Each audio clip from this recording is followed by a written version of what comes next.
আল্লাহ রাসূল সাল্লাল্লাহু আলাইহি ওয়াসাল্লাম রজব মাসে আমাদেরকে একটা দোয়া শিখিয়েছেন। আমরা সকলেই জানি বিভিন্ন মসজিদের মেম্বার থেকে খতিব সাহেবান যারা আছেন তারা এই বিষয়গুলো বলে থাকেন। আল্লাহ রাসূল সাল্লাল্লাহু আলাইহি ওয়াসাল্লাম আমাদেরকে দোয়া শিখিয়েছেন, আল্লাহুম্মা বারিক লানা ফি রজব ওয়া শাবান ওয়া বাল্লিগনা রমাদান।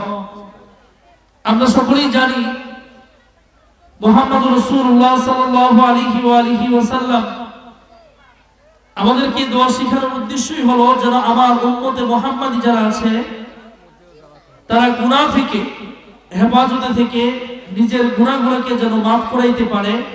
এই জন্য মহান রব্বুল আলামিনের পক্ষ থেকে একটি দোয়া আল্লাহর পয়গম্বর মুহাম্মদুর রাসূলুল্লাহ সাল্লাল্লাহু আলাইহি ওয়াসাল্লাম শিক্ষা দিলেন এবং বলে দিলেন যে এই দোয়াটা যারা পড়বে আল্লাহ তাবারক ওয়া তাআলা রমজান পর্যন্ত তাদের হায়াতকে লম্বায়িত করে দিবেন। বলেন সুবহানাল্লাহ। তো এই জন্য এই দোয়াটা আমরা বেশি বেশি পড়ার চেষ্টা করব ইনশাআল্লাহ। আমরা সকলেই জানি আমরা মুসলিম হিসেবে আমাদের প্রত্যেকের একটা জিনিসের সবচেয়ে বেশি প্রয়োজন, তা হলো ইলম। হাদিস শরীফের মধ্যে আসছে কোন ব্যক্তির ঈমান ততক্ষণ পর্যন্ত পরিপূর্ণতা আসে না যতক্ষণ পর্যন্ত তার ইলমের মধ্যে গভীরতা না আসে। যার ইলমের গভীরতা যত বেশি তার ঈমানের গভীরতা তত বেশি হয়। যার ইলমের গভীরতা যত বেশি হয় তার আমলের গভীরতা তত বেশি হয়। কারণ হইল কোন ব্যক্তি যদি আমল করতে যায় তাহলে সর্বপ্রথম যে জিনিসটা তার প্রয়োজন তা হলো ইলম। কোন ব্যক্তি কোরআন পড়তে জানে না, সে কোরআনের ইলম নাই, সে কোরআন পড়তে পারবে না। যে ব্যক্তি কোরআন পড়তে জানে না সে ব্যক্তি নামাজ পড়তে পারবে না। যে ব্যক্তি শরীয়তের বিধান জানলো না সে শরীয়তের হুকুমগুলোকে পালন করতে পারবে না। এটাই ইসলামের সিস্টেম। তো এই জন্য ঈমানের সাথে ইলমের একটা গুরুত্বপূর্ণ সম্পর্ক হলো কোন ব্যক্তি ঈমানকে তরুতাজা করতে চাইলে তাহলে সর্বপ্রথম যে জিনিসটা প্রয়োজন তা হলো ইলম। যে ব্যক্তির মধ্যে ইলম আছে ওই ব্যক্তির মধ্যে ঈমানের পরিপূর্ণতা আছে। যে ব্যক্তির মধ্যে ইলম নাই ওই ব্যক্তির মধ্যে ঈমানের পরিপূর্ণতা খুঁজে পাওয়া যায় না। এজন্য ভাইরা আমার, সর্বোপরি আমরা আজকের এই মাহফিল থেকে অন্তত ঈমান ও ইসলামের কথা শুনবো। অনেক বক্তা সাহাবান আছেন তারা বলবেন, তবে একটা জিনিস মনে রাখবো, শুধু শোনার নাম কামিয়াব নয়, আমরা যে কথাগুলো শুনবো এই কথাগুলোর উপরে আমল করার চেষ্টা করবো ইনশাআল্লাহ। রাজি আছেন ইনশাআল্লাহ? এরপরে আমরা আসি, আল্লাহ তাবারক ওয়া তাআলা কোরআনুল হাকিমের মধ্যে বলেন যে যখন কোন বান্দারা, যখন কোন মানুষ আল্লাহ রাসূলের প্রতি অনুগত্যশীল হয়ে যায়, আল্লাহ রাসূলের জন্যই ইবাদত বندگির মধ্যে লিপ্ত হয়ে যায়, মহান রব্বুল আলামিন তার ইবাদতগুলোকে পরিপূর্ণতা দিয়ে দেন। সুবহানাল্লাহ।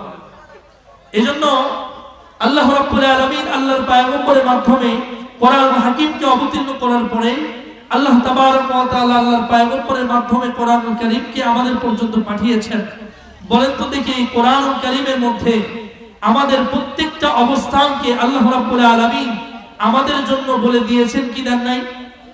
সকলে বলেন দিয়েছেন কি দেন নাই? কোরআন এমন একটা জীবন ব্যবস্থা যে জীবন ব্যবস্থার মধ্যে মানুষের জিন্দেগির শুরু থেকে শেষ পর্যন্ত কোরআন এবং সুন্নাহর আলোকে আল্লাহ তাবারক ওয়া তাআলা সুন্দরভাবে গঠন করে দিয়েছেন। বান্দা যদি ইচ্ছা করে তাহলে কোরআনের দিকে ফিরে গিয়ে, হাদিসের দিকে ফিরে গিয়ে নিজের জিন্দেগিটাকে ইসলামিক জিন্দেগি বানাইতে পারে। কথা বলেন ঠিক কিনা? এজন্য ভাইরা, আজকে আমাদের জিন্দেগিটা সুন্দর হয় না কেন? এর এক নাম্বার কারণ হলো আমাদের মধ্যে ইলমের ঘাটতি আছে। কিসের ঘাটতি আছে বলেন? ইলমের ঘাটতি আছে। এই ইলমের ঘাটতি যদি আমরা আমাদের থেকে ইলমের ঘাটতিটা দূর করতে না পারি তাহলে দিনের পর দিন চলে যাবে, মাসের পর মাস চলে যাবে, বৎসরের পর বৎসর চলে যাবে, কিন্তু আমাদের ইলম না থাকার কারণে আমাদের ঈমানটা পরিপূর্ণ আসবে না। আর একজন মুমিনের ঈমান যদি পরিপূর্ণতা না আসে তাহলে সেই ঈমানওয়ালা ব্যক্তির আমল পরিপূর্ণতা আসবে না। আর পরিপূর্ণতা আমল না আসার কারণে ওই ব্যক্তি পরিপূর্ণভাবে জান্নাতে যাইতে পারবে না। ভাইরা আমার, এজন্য আসেন আমরা আমাদের প্রত্যেকটা ক্ষেত্রে ঈমান ও ইসলামের বিষয়ে আমরা বেশি বেশি শেখার চেষ্টা করব ইনশাআল্লাহ। রাজি আছি তো ইনশাআল্লাহ? আজকের এই প্রোগ্রাম থেকে আমরা শিখব, মসজিদ থেকে আমরা শিখব, মাদ্রাসা থেকে আমরা শিখব, আমরা বিভিন্ন জায়গায় বিভিন্ন ভাবে উলামায়ে কেরামের সহবতে বসে বসে উলামায়ে কেরামের কথাগুলো শেখার চেষ্টা করব ইনশাআল্লাহ। এজন্য আল্লাহ তাআলা বলতেছেন, ইন্না সলাতি ওয়া নুসুকি ওয়া মাহইয়ায়া ওয়া মামাতি লিল্লাহি রাব্বিল আলামিন। আল্লাহ তাবারক ওয়া তাআলা রাসূলুল্লাহ সাল্লাল্লাহু আলাইহি ওয়াসাল্লামের মাধ্যমে বলে দিচ্ছেন যে আমার নামাজ, আমার রোজা, আমার হজ, আমার যাকাত, আমার সাদকা, আমার কুরবানি সবগুলা একমাত্র কার জন্য? কথা বলেন, কার জন্য? আল্লাহর জন্য। এইজন্য আল্লাহর জন্যই সবকিছু আমাদের করতে হবে। পৃথিবীতে আল্লাহ ছাড়া অন্য কারোর জন্য মাথা নত করতে রাজি নয়। রাজি আছেন ইনশাআল্লাহ? মহান রব্বুল আলামিন আমাদের সকলকে কবুল করেন। আল্লাহ তাবারক ওয়া তাআলা আমাকে যে অল্প সময়ে যে টুটাফাটা কিছু কথা বলার তৌফিক দান করলেন, এরকম ভাবে আল্লাহ রাব্বুল আলামিনের দরবারে শুকরিয়া আদায় করে আমি শেষ করছি। আসসালামু আলাইকুম ওয়া রাহমাতুল্লাহি ওয়া বারাকাতুহু।